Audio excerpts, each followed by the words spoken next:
This is my first film as a director, that's right. And then I've directed theater before. I wrote it and I thought I would sell it to people. I thought, I had gone out of the business of really directing and producing. And I think it just became defensive. You hear the conversations people are having about your film, and all the things you love, the things that you think are really unique about your film, they're on the cutting block, and all the things that you tried to avoid, that you're very proud, all the cliches you managed to keep out of it, they're making their way into discussion. And so I'm like, just to defend this thing, I couldn't find, I think, the team or the people who saw and would protect the film the way I felt I would. The spirit of the idea kind of came from reading Evan Wolfson's book. He's a civil rights attorney. And he talked about, tell the stories of these people's lives. When you talk about a couple, a gay couple, a lesbian couple, people get uncomfortable.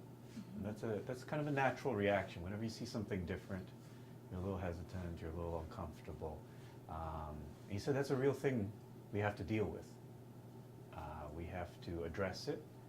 And these people that have this discomfort, they have within them something else, which is an ability to really, a desire to be fair. And so when you tell these stories, appeal to that desire to be fair, and these people can understand, and they can become allies for change. I grew up in Texas, and I do have kind of a soft spot for Asians with Southern accents.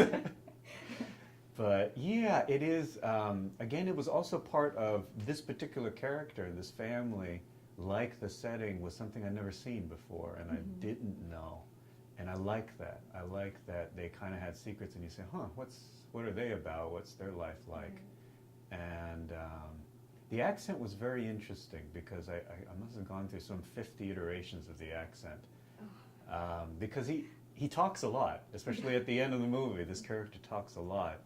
And to kind of give the accent enough range that you can listen to him for 20 minutes, and to give it enough range that he can express all the things he needs to express in the movie. It's a bit of a challenge, but I was happy with where it ended up. I like reflections of the big events, and I think sometimes they can make them feel bigger. Sometimes when you put them front and center, it becomes very flat.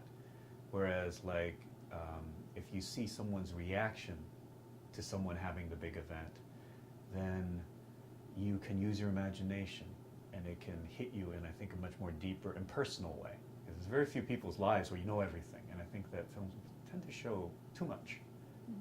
And that's what disengages our imagination. So I do like to have this thing you don't see within the scene, but at the same time, also there's scenes I leave out, like you were talking about before. And I think that's the same thing of trying to maintain this mystery.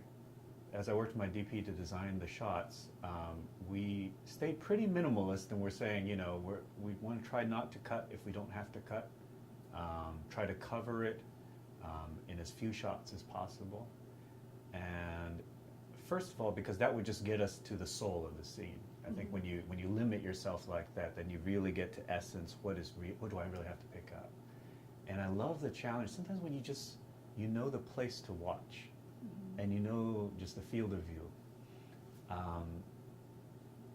you don't need a whole lot. You don't, and you actually get a lot more information from keeping the one take. We only a 3-week shoot, and one of the reasons we were able to make that is because the actors were so good.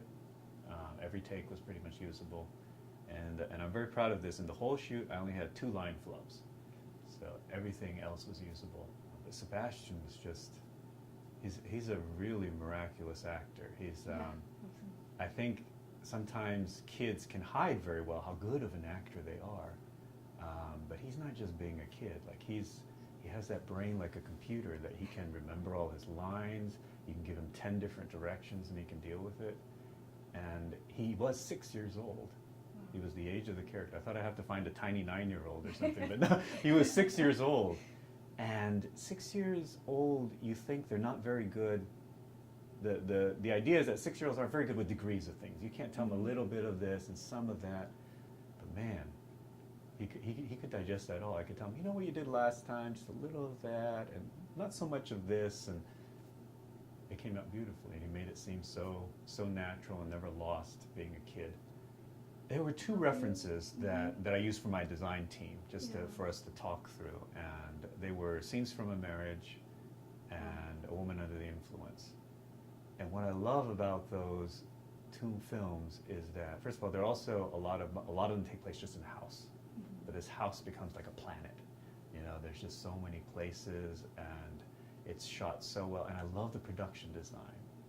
And what the production design does that I think is rare in most new movies now is that there's this handoff between departments. Whereas a lot of movies now, it's like these heavy chords where all the departments are doing the same thing. You know, music is telling you the same thing, the lighting is telling you, that the actor is telling you, that the dialogue is telling you. Whereas there's just this beautiful handoff between departments in this film, in those two reference films, where, like, you know, suddenly it becomes about a prop, then we move into the performance, then it's the scenic design, then all these things kind of move in and out of the background and foreground in a way that was the intent of this film.